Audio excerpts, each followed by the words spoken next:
Guys, welcome to our channel College T Point. आज का session काफी इंपॉर्टेंट होने वाला है बिकॉज बहुत लोग खुद से काउंसलिंग कर रहे होंगे, बहुत लोग एक्सपर्ट काउंसलिंग पे जा रहे होंगे, लेकिन कुछ चीजें ऐसी है जो हमें जानना जरूरी होता है because through out the counselling her round में कुछ ना कुछ वैकेंट सीट्स रिपोर्ट के थ्रू हमें पता चलते रहेगा कि हमें अगले राउंड में क्या चांसेस है अदर कॉलेजेस या टॉप कॉलेज मिलने के। तो जब तक इन रूल्स को, इन की पॉइंट्स को हम नहीं जानेंगे तब तक हम आगे के राउंड्स को प्रिडिक्ट ही नहीं कर पाएंगे। दूसरी बात ये कि कुछ आधा मिस्टेक्स ऐसे होते हैं जो हम करके फिर अपना टॉप कॉलेज खुद से अपने हाथ से गवा देते हैं। तो अगर ये चीजों को हम अच्छी तरीके से समझ लेते हैं तो गलती होने की प्रोबेबिलिटी बहुत ही कम हो जाएगी। तो इस वीडियो को ध्यान से देखना क्योंकि हर वो की पॉइंट्स हम डिस्कस करने वाले हैं इस वीडियो में।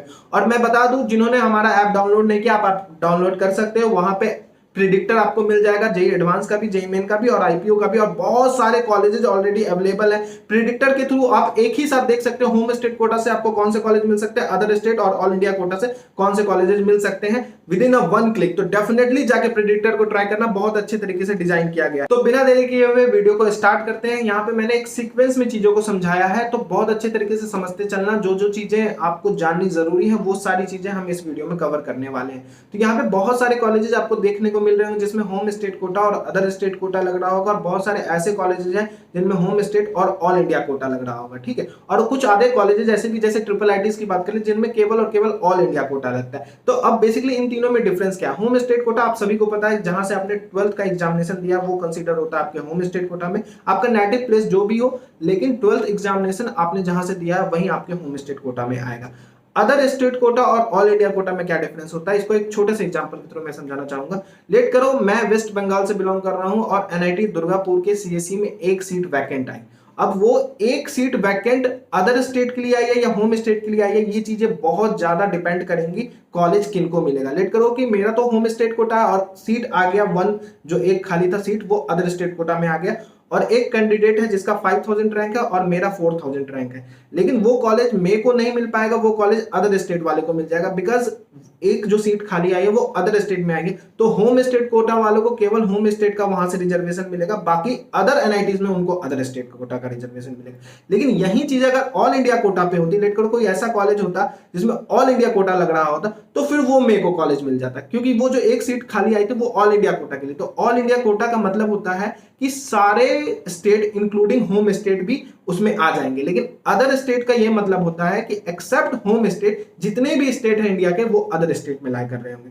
कुछ आधे एनआईटीज ऐसे हैं जिनमें कि यूनियन टेरिटरी का रिजर्वेशन लगता है, जैसे कि एनआईटी गोवा में 10% union territory Daman and Diu का रिजर्वेशन है। अब यहाँ पे क्या है कि वो 10% सीटें में अगर दमन एंड दीव वाले भर नहीं पाते हैं तो वो सीटें फिर गोवा वालों को मिलेगी, लेकिन पहले प्रेफरेंस दिया जाएगा वो 10% में यूनियन टेरिटरी वाले को, और 40% जो रिजर्वेशन है वो रहेगा होम स्टेट गोवा वालों के लिए, ठीक है। लेकिन यहाँ पे एक बात आप समझ लो कि जो भी यूनियन टेरिटरी से बिलोंग कर रहे हैं, ऐसा नहीं है कि ये केवल 10% सीटें, आपको एनआईटी गोवा में अदर स्टेट रिजर्वेशन भी मिलेगा। पहले आपको अदर स्टेट से देखा जाएगा, फिर आपको देखा जाएगा कि उस कैटेगरी में आप अप्लाई कर रहे हो या नहीं कर रहे हो, ठीक है।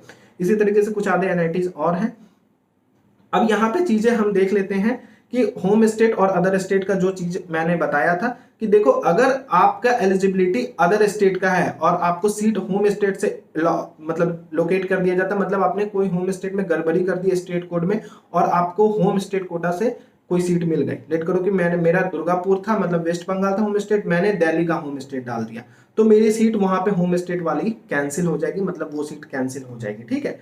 होम स्टेट कोटा है और अदर स्टेट कोटा की सीट मिल जा रही है। लेट करो कि मेरा वही गलती मैंने की, मेरे को अदर स्टेट कोटा से एनआईटी दुर्गापुर मिल गया, क्योंकि बहुत सारे ऐसे एनआईटीज है जिसमें अदर स्टेट हाई चला जाता है, होम स्टेट कम चला जाता है। तो आप चेक करोगे जब कट ऑफ को तो आपको बहुत सारे एनआईटीज ऐसे मिलेंगे, तो उसमें क्या होगा, उसमें भी सीटें कैंसिल हो जाएंगी आपकी। इसी तरीके से आप देख सकते हो ऑल इंडिया कोटा के थ्रू आपका एलिजिबिलिटी है, लेकिन होम स्टेट कोटा के थ्रू आपको सीट मिल जा रहा है तो भी सीटें कैंसिल कर दी जाएंगी। तो यही चीजें थी समझने के लिए। अब एक चीज और जहां पे हमें ध्यान रखना है, मैंने स्टार्ट में भी बताया था कि आपको जो स्टेट कोड डालना, आप कहां से बिलोंग कर रहे हो इससे कोई मतलब नहीं, आपने जहां से 12th का एग्जामिनेशन दिया है उसी स्टेट कोड को आपको डालना, बिकॉज आपकी रिजर्वेशन वहीं से मिलेगी होम स्टेट कोटा के लिए। अब यहाँ पे सबसे ज्यादा जो गलती करते हैं वो नोएडा और दिल्ली वाले रीजन वाले करते हैं। बहुत लोग क्या होता है कि दिल्ली में रहते हैं लेकिन स्कूलिंग नोएडा से कर रहे होते हैं। तो आपको ये ध्यान रखना है कि आपकी रिजर्वेशन दिल्ली में नहीं आएगी बल्कि उत्तर प्रदेश में आएगी, क्योंकि नोएडा जो है वो उत्तर प्रदेश में एग्जिस्ट करता है। तो आपको जो अपना स्टेट कोड डालना है वो स्कूल के अकॉर्डिंग डालना है, ठीक है। इसलिए यहाँ पे मेंशन भी किया गया है जो एग्जांपल, वो एग्जांपल दिल्ली और उत्तर प्रदेश का ही मेंशन किया गया, क्योंकि सबसे ज्यादा यही रीजन वाले गलती करते हैं। तो आपको यहाँ पे खासा ध्यान रखना है, अदरवाइज आपकी सीट कैंसिल हो सकती है, ठीक है। अब यहाँ पे कुछ आधे ऐसे स्टेट्स हैं, सॉरी यूनियन टेरिटरी हैं, जहां पे एनआईटीज अवेलेबल ही नहीं है, तो उनको जो रिजर्वेशन दिया जाएगा वो रिजर्वेशन किसी किसी एनआईटी में एडजस्ट किया जाएगा। फॉर एग्जांपल एनआईटी चंडीगढ़ कोई है ही नहीं, ठीक है, तो चंडीगढ़ कैंडिडेट को जो रिजर्वेशन मिलेगा वो दिल्ली के कैंडिडेट के साथ ही मिलेगा। मतलब जो भी 50% रिजर्वेशन दिल्ली वालों के लिए है उसमें चंडीगढ़ कैंडिडेट भी आ जाएंगे, उनकी जो स्टेट कोटा लगेगी वो चंडीगढ़ के लिए ही लग जाएगी, मतलब होम स्टेट कोटा, ठीक है। उसी तरीके से आप देख लो, लक्षद्वीप के लिए गोवा है, दमन दीव के लिए गोवा है, अंडमान एंड निकोबार के लिए पौंडीचेरी है और लद्दाख के लिए एनआईटी श्रीनगर है। अब सुपर न्यूमरल सीट्स क्या होते हैं, ये चीजों को भी जानना बहुत ज्यादा जरूरी है। देखो ये सीट्स एक्स्ट्रा सीट्स होते हैं। फॉर एग्जांपल यहाँ पे आप एनआईटी दुर्गापुर देख रहे होगे, तो लेट करो कि एनआईटी दुर्गापुर में 60 सीटें हैं किसी ब्रांच में, ठीक है, लेकिन यहाँ पे जो सुपर न्यूमरल सीट्स है वहां से 6 सीटें बढ़ा दी गई। अब वो सीटें होम स्टेट कोटा और अदर स्टेट कोटा को कोई मतलब नहीं है। अब वो जो सीटें मिलेंगी वो सीटें मिलेंगी जो रिजर्व कैंडिडेट वहां पे है, जैसे अंडमान एंड निकोबार आइलैंड वाले रिजर्व है वहां पे, तो उन कैंडिडेट को ही वो 6 सीटें मिलेंगी, ठीक है। बाकी अदर स्टेट और होम स्टेट को उन सीटों से लेना देना कुछ नहीं रहेगा, क्योंकि वो सीटें बढ़ाई गई हैं उन लोगों के लिए जिनको प्रॉपर रिजर्वेशन नहीं मिल पा रहा है, किसी होम स्टेट का फायदा नहीं मिल पा रहा। तो इसी तरीके से कैटेगरी डिफाइन किया गया। एनआईटी सूरत में भी दमन एंड दीव वालों को रिजर्वेशन मिल रहा है, एनआईटी कलिकट में लक्षद्वीप वालों को रिजर्वेशन मिल रहा है। तो ये सब रिजर्वेशन जो है वो केवल और केवल उन्हीं के लिए होंगे, वो जो एक्स्ट्रा नंबर ऑफ सीटें बढ़ाई गई हैं। अब फीमेल कोटा में भी ये चीजें आपको समझ में आएंगी धीरे धीरे। अब यहाँ पे एक और बहुत ज्यादा कंसर्न आता है स्टूडेंट का, जो ओबीसी कैंडिडेट होते हैं, एससी कैंडिडेट होते हैं, उनका ये मानना होता है कि किसी कॉलेज में लेट करो कि ओबीसी कैटेगरी नहीं है। जैसे कि हम बिट्स में बीआईटी मिश्रा की बात कर ले तो वहां पे ओबीसी कैटेगरी नहीं है। तो बहुत बच्चों को लगता है कि अब ओबीसी कैटेगरी नहीं है तो हमें कैसे कॉलेज मिलेगा, हम तो ओबीसी से बिलोंग कर रहे हैं। देखो जनरल कोई कैटेगरी नहीं होता है, बेसिकली वो ओपन कैटेगरी होता है, ठीक है। तो ओपन कैटेगरी में क्या होता है कि सारे लोग एग्जिस्ट करते हैं। पहले जो काउंसलिंग चेक होता है, लेट करो कि आप टॉप टू बॉटम अपने चॉइस भरा, ठीक है, तो सबसे पहले जो आपका टॉप प्रेफरेंस है वो सीआरएल रैंक से मैच होता है। आपकी 2 रैंक आई हुई थी, जो भी कैटेगरी वाले होते हैं उनकी 2 रैंक आई होती है, सबसे पहले वो सीआरएल रैंक से मैच होगा, ठीक है। लेट करो कि आपको सीआरएल रैंक से ओबीसी वाले को कॉलेज मिल गया, तो जो ओबीसी रिजर्वेशन का सीट है वो जाएगा ही नहीं, वो एज इट इज वैसा का वैसा ही रहेगा, कोई भी सीटें ओबीसी से नहीं दी जाएंगी उसको, ठीक है। पहले सीआरएल रैंक से मैच हुआ, अगर लेट करो सीआरएल रैंक से वो कॉलेज उसको नहीं मिल पा रहा है तो फिर वो ओबीसी रैंक से मैच करेगा। फिर ओबीसी रैंक में अगर वो कॉलेज मिल जा रहा है तो फिर ठीक है, फिर ओबीसी से एक सीट चला जाएगा। अदरवाइज जो है सीक्वेंस ऐसे ही चलता चलेगा, ठीक है। पहला जो आपका चॉइस है पहले सीआरएल रैंक से चेक होगा, फिर ओबीसी आपके कैटेगरी रैंक से चेक होगा, फिर दूसरा जो आपका चॉइस प्रेफरेंस है फिर सीआरएल रैंक से पहले मैच होगा, फिर कैटेगरी रैंक से मैच होगा। तो अगर आपको सीआरएल रैंक से कोई कॉलेज मिल जाता है तो आपका रिजर्वेशन कोई वहां पे काम ही नहीं आया, आपको डायरेक्टली आपके सीआरएल रैंक पे ही मिल गया कॉलेज। अगर इन केस आपको सीआरएल रैंक से नहीं मिल पा रहा वो कॉलेज, फिर सेकंड में वो एल्गोरिदम चेक करता है कि आपको ओबीसी कैटेगरी से कोई कॉलेज मिल पा रहा है या नहीं मिल पा रहा है। तो जनरल कोई रिजर्वेशन नहीं होता, अदरवाइज सबसे ज्यादा रिजर्वेशन तो फिर तो जनरल का ही हो जाता है।